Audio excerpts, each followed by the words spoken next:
A dirty old ute isn't getting out and about much nowadays. A bit like me. But also like me, I do like to give it the very best of fuel. So that's what this video is about. It's about my little journey to the hospital and getting some very interesting news when I got there. And then turning around and coming home and letting you know how I'm looking after myself. The price of fuel's horrendous now, even diesel. Thank goodness that I'm not a transport operator with a fleet of trucks to run or something like that.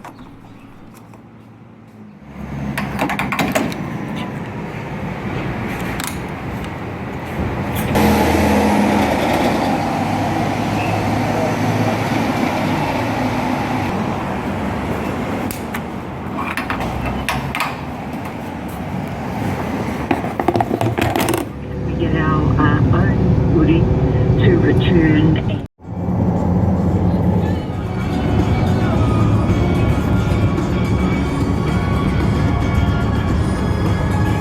Well, here I am at my small local hospital in the next town up the coast. Things are pretty quiet here at 8 o'clock in the morning, but I'm here for my second chemo. The first one went, okay, but they're bringing me to the local hospital because there's not much risk of anything bad happening, so they feel. So we'll get inside and say hi to them, see what happens next. Hello. How are we? We're good. We're good. I'm supposed to be here at 9:30. Yeah, Stuart? Yes. Shaz. Pleased to meet you. Shaz, G'day, nice Shaz. to meet you. Hey, and you. So I'll get you to quickly do your weight. So your blood results were good. They're all within normal range, which is great.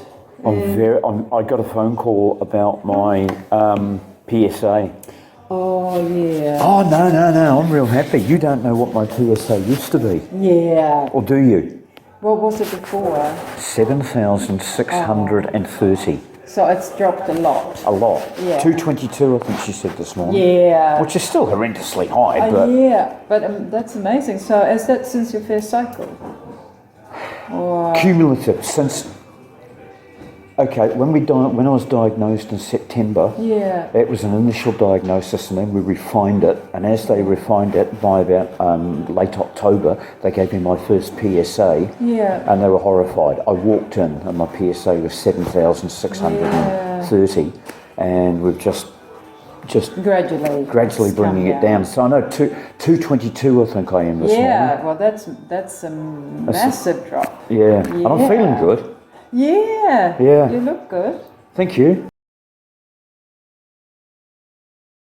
Well, that was interesting. They wouldn't give me my chemo, so I'm turning around and heading home. Apparently, my doctor, my oncologist, is not totally happy with the way that I've been responding to the chemo, and he wants to reduce my dose and postpone it for a week. So I'll be coming back here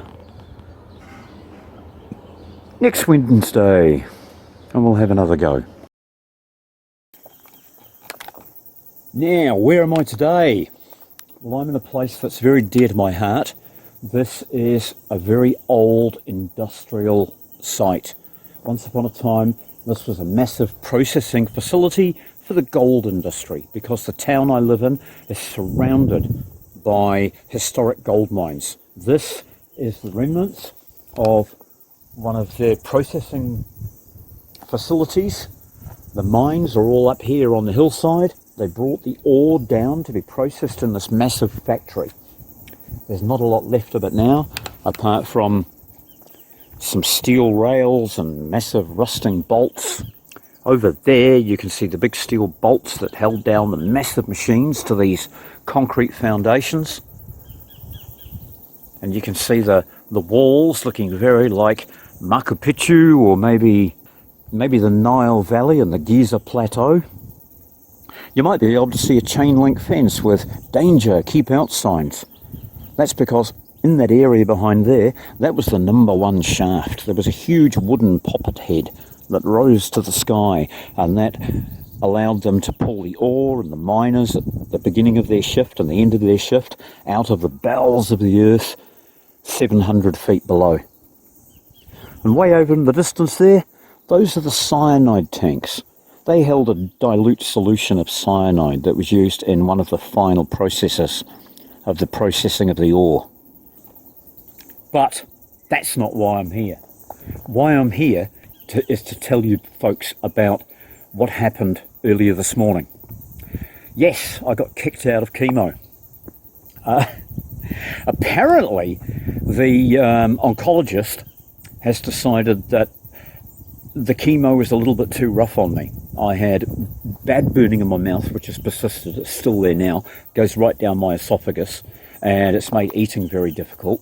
I've lost weight, but I wanted to lose some weight. I've lost 12 kilos. Anyway, he's decided that he wants to postpone my next second chemo for a week. So I'll go back next Wednesday. And he's also going to reduce the amount of chemo by 20%. Another reason he's got the confidence to do that is because yesterday I got my 4th PSA test result. Now, the PSA test is your prostate-specific antigen. It's an antigen that only your prostate excretes. And if it's travelling around your body, it's a sign that your prostate cancer is metastasizing. It's setting up camp in other places. And the place that loves to do that the most is in your bone marrow. Now, I've got what they call innumerable tumours. I've seen the scans. I've got the scans. You've probably seen them if you watched my previous videos. It's nuts. I've got thousands of tumours metastasizing all through my skeletal system, from my skull to my big toe, in my jaw, in my hips. It's particularly bad in my hips and my groin. That's why I wanted to lose weight, because if I've got a weakened bone structure, I don't want to be carrying extra weight. And I've been warned not to ride a bike, don't kickstart a motorbike, don't ride a horse, don't pull start a lawnmower, because I could snap. Anyway, I'm feeling pretty good. I came out of the worst part of my first chemo a week ago, and I've had a week of putting myself back together because it was hell. Link up here to my experiences from my first chemo. So now that I've got my 4th PSA test, my first PSA test, by the way, was a horrendous result. In all my research on the net, the highest PSA I could find mentioned by anybody anywhere was 1,000. And they speak of that as being severe. I spoke to my oncology nurse. She told me the highest she'd ever seen was 2,000. And the guy was in a bad way. Well, I walked in there initially, back in September, with a PSA rating of 7,630. And I walked in there, and I was feeling grotty, but I was living life. She actually told me, she said, "You're a tough bugger." Built up quite a relationship with this oncology nurse. Honestly, she makes me feel like I'm her only patient. I really do appreciate her. I've got her number in my phone. I can ring her anytime, and I get instant replies. She is just brilliant. There's been a few hiccups that she's helped me through. There's been a few questions that she's been able to answer really, really quickly. But anyway, getting back to the PSA test. First one was 7,630. Second one 2 weeks later was 2,012. Massive improvement, dropped by 2/3. Doctors were mystified. They couldn't figure out how my PSA was dropping. What was making it dropping? Because they hadn't started treatment on me. They actually asked me, are you taking any drugs we don't know about? And I said, "Oh, well, you've got to keep saying." But no, pharmaceutical drugs. No, none of those. So, anyway, because the drugs I've been taking weren't actually pharmaceutical drugs. It was a sanitation product and a veterinary product, so technically I'm not lying. Anyway, 2012, that was my second PSA reading. 2 weeks later, they got me in for my first chemo. And of course, whoa.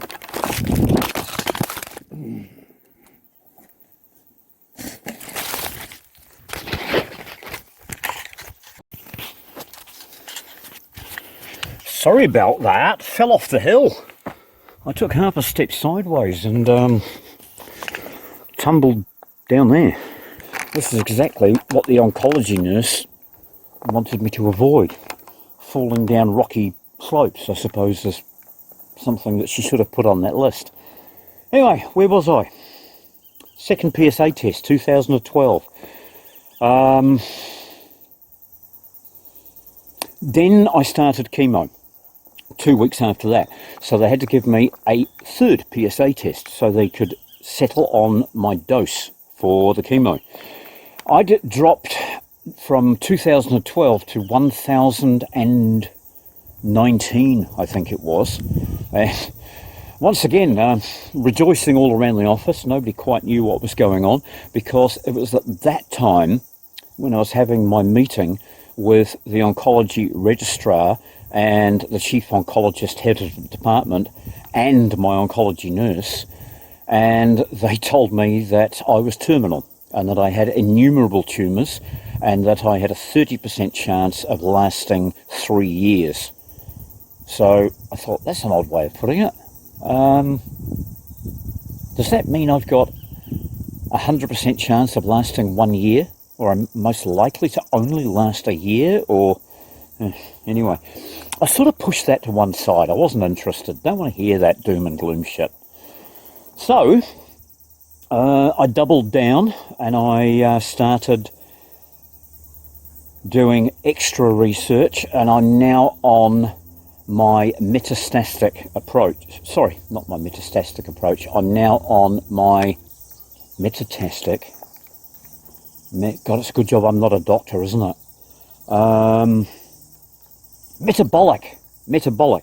I'm now on my metabolic approach, which I already knew about because of my darling Shinzana, who is a herbalist, medical herbalist, self-taught. She's been learning so much. And of course, herbalism and nutrition is all about this metabolic approach. And the metabolic approach is letting your body heal itself. I mean, look at you at your age. However old you are, I know that you've had numerous occasions where your body has healed itself without intervention. If you're a healthy person, your body will heal. The problem is with cancer is it's a dis-ease. Your body is at dis-ease. Your body is unhealthy.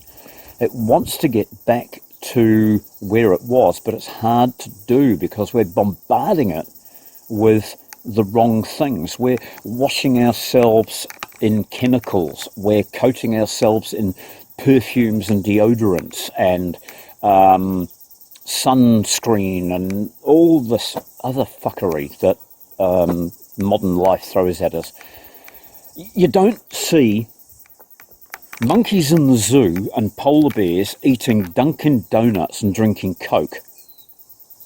Even in the zoo, they try to replicate the natural diet these animals are on in the wild for their best health. And that's what we should be doing. We should be eating the same diet that we were eating before food factories and fast food was even thought of. We should be eating like it's $16.99. And I don't mean $16.99 on special at Kmart. I mean $16.99 the year, where people were farming, but it wasn't industrialized farming. There was no poisons involved. There were no synthetic nutrients involved. Everything was natural.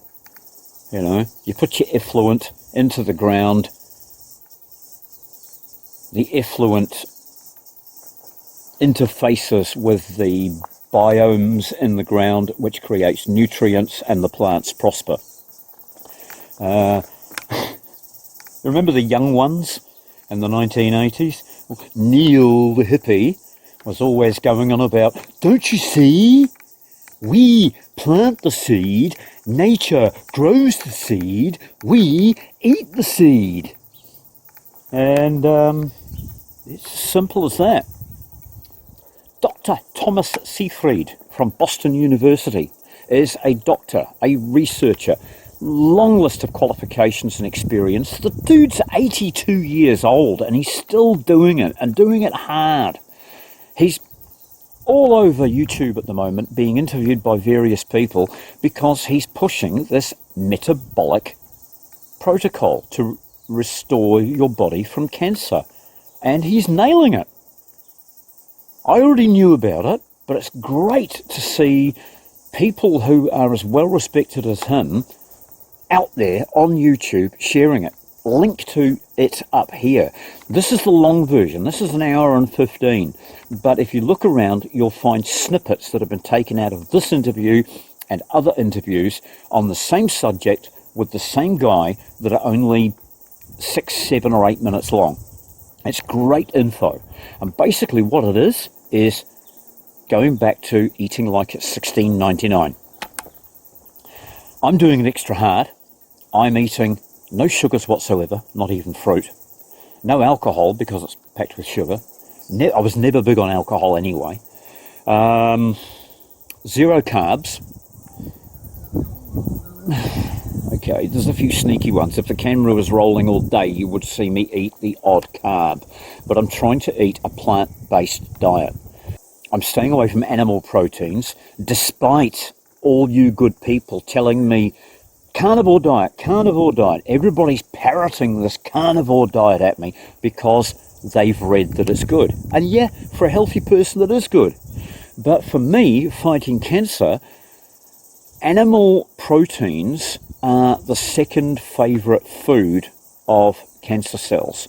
So it's not a good idea for me to be eating any animal proteins. Yes, I do eat half a dozen eggs a week. Yes, I do have a milky coffee probably once a day, but that's about it.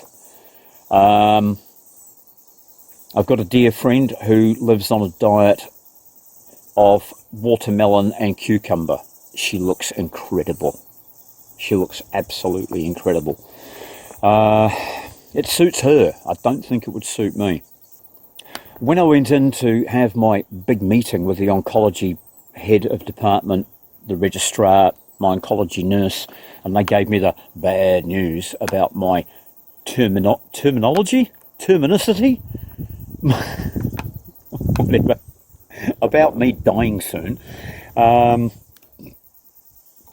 They then told me that my PSA had dropped to 1,000, and I thought, you can't go telling me this and then showing me results that show my PSA's dropped to just over 1,000. Come on, let's keep going.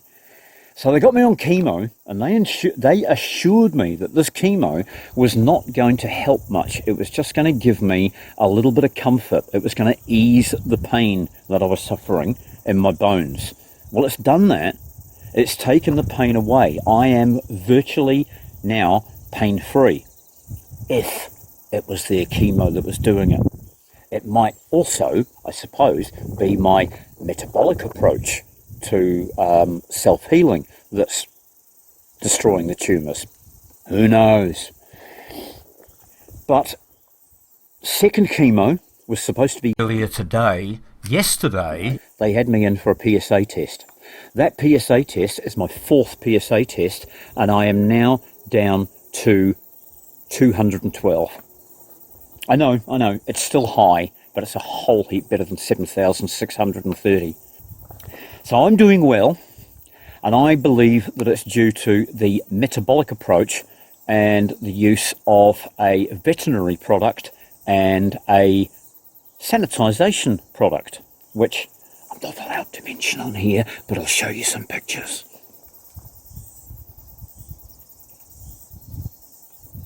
So follow the links, do some research. Don't use the search engine that rhymes with Google, because it's owned by the same company that is placing all the adverts everywhere on the internet. So of course they want to direct you to the places that have the appropriate adverts to sell you the stuff that they want you to buy, which is medication. So avoid anything that's remotely like Google, and get yourself an impartial search engine. There's many of them out there. And one of the best places to start is a website run by the American government, and it's called PubMed. Nothing to do with the Mediterranean, nothing to do with the public, nothing to do with going to the pub.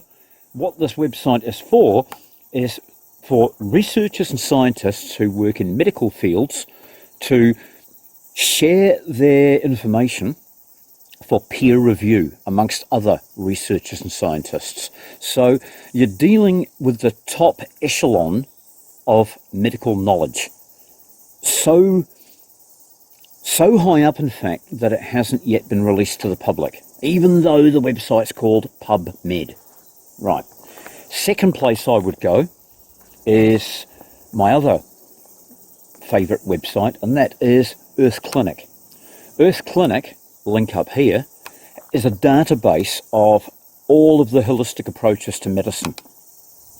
It's got a search engine that allows you to go through all of their database to find information on anything you can think of, from earache to toenail fungus to all the various types of cancer.